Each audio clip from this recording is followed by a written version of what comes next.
sebetulnya ketenangan itu adalah dia bicara bagaimana hati dan pikiran saya agar tenang. Tenangnya hati dan pikiran bukan dengan tenangnya jasad, maka yang perlu ditata adalah pikiran dan hati. Bukan berarti ketenangan hati itu adalah karena banyaknya duit, bukan.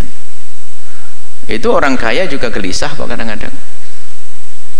Bukan ketenangan batin itu karena suaminya ganteng, tidak, atau istrinya cantik, bukan. Jadi memang ketenangan murni di dalam hati kita. Nah, tinggal sekarang itu bagaimana agar hati itu tenang. Jawabannya sederhana, hati dan pikiranmu kau sambungkan dengan apa dan siapa. Kalau hati dan pikiranmu engkau sambungkan dengan sesuatu yang bikin gelisah, ya gelisah. Coba, kalau hati dan pikiranmu, orang boleh mencari dunia, tapi tidak boleh menggantungkan hatinya dengan dunia tersebut.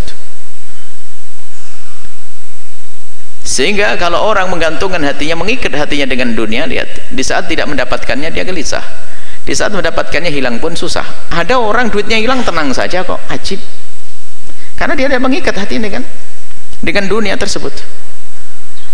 Maka dengan Allah lah, itulah ketenangannya ada dengan Allah. Kalau orang dengan Allah duitnya hilang nggak susah, malah ngasih 1 miliar bangun pondok. Coba, lah kok bisa ini? Coba yang hatinya nggak sambung dengan Allah, 1 miliar ini buat HP mat 2, tambah gede duit saya. Tapi enggak, hatinya tenang, kehilangan duit 1 miliar kok. Ini duitnya jatuh 100.000, puyengnya setengah mati, nangis-nangis. Nah, ini urusannya hati kita dengan siapa.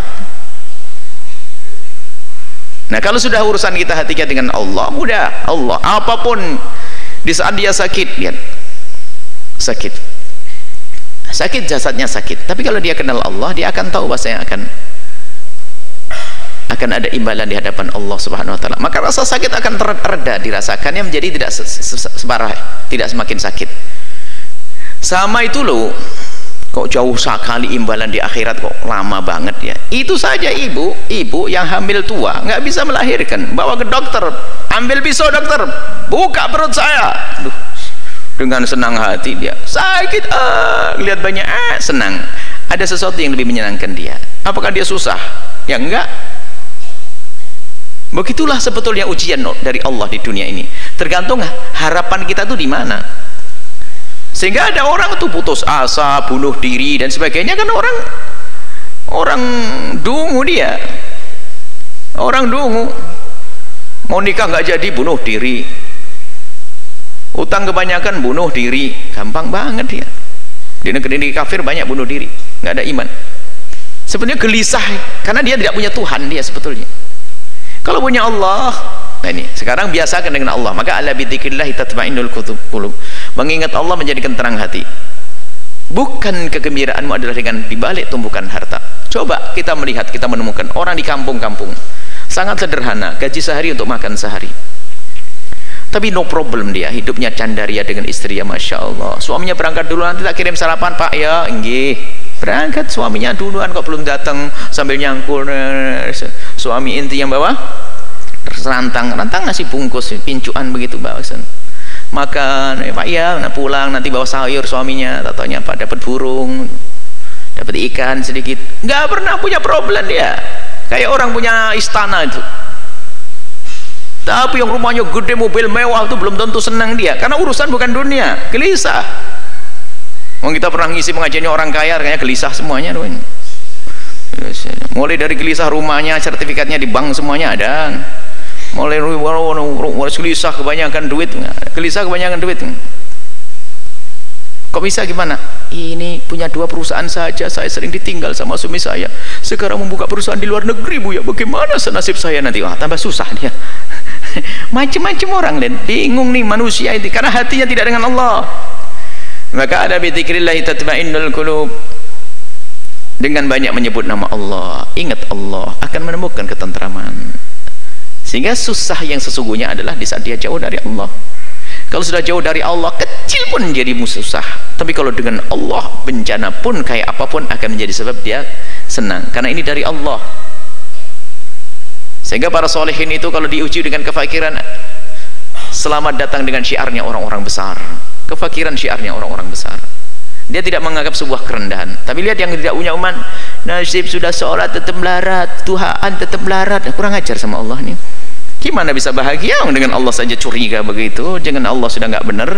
Baik ya, kuncinya adalah bagaimana hati kita. Kita biasakan dengan Allah, hakikatnya seperti itu. Tapi di samping itu juga kalau kita berkumpul dengan kemuliaan, Anda akan menemukan kesejukan. Kenapa? Allah akan turunkan rahmat di tempat semacam ini. Anda bergabung di tempat-tempat mulia. Biarpun secara zahir tidak langsung hiburan itu disajikan. Misalnya kalau orang ahli maksiat kan hiburannya adalah di tempat disko dan sebagainya, ketawa-ketawa, ketawa sesaat, itu susahnya panjang, senang kelihatannya, tapi tidak tahu bahasa dia akan menemukan kesusahan yang panjang. Tapi kalau kita menghadiri tempat mulia semacam ini, dijanjikan oleh Allah ada rahmat diturunkan, Anda semakin sejuk. Anda berkumpul dengan orang senang, orang baik, lihat ada kesejukan.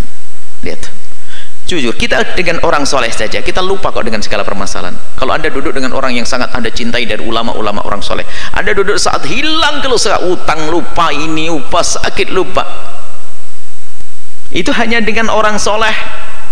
Bagaimana Anda merasa dekat dengan Allah Subhanahu wa ta'ala? Bagaimana kita dekat dengan Nabi Muhammad sallallahu alaihi wasallam? Itu saja. Kembalikan hati kita dengan Allah, biasakan berzikir, merenungi tentang nasib kita nanti di akhirat. Bagaimana urusan dunia, rendahnya dunia. Kalaupun mencari dunia hendaknya untuk Allah. Sudah menjadi orang kaya boleh, bukan dilarang, tapi bukan hanya untuk menyuburkan kesombongan kita, untuk membesar kerakusan kita. Kalau kita hanya mencari dunia hanya untuk dunia, tersiksa. Seperti diingatkan oleh Nabi, kalau ada orang hatinya itu rakus, dikasih lembah emas 1 minta 2, dikasih 2 minta 3, kasih ini. Dan unik, orang itu punya pabrik 6, itu pabriknya triliunan semuanya tuh. Itu kebakaran hancur 3, itu masih nangis nyungsep masuk rumah sakit. Bodoh banget dia, masih ada 3, 3-nya saja masih kaya raya dia. 3 perusahaannya masih berjalan, 3-nya runtuh, itu nyungsep dia masuk rumah sakit. Ya, kasihan benar tuh manusia.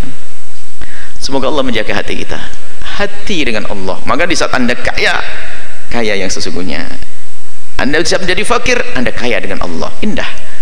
Allahu a'lam.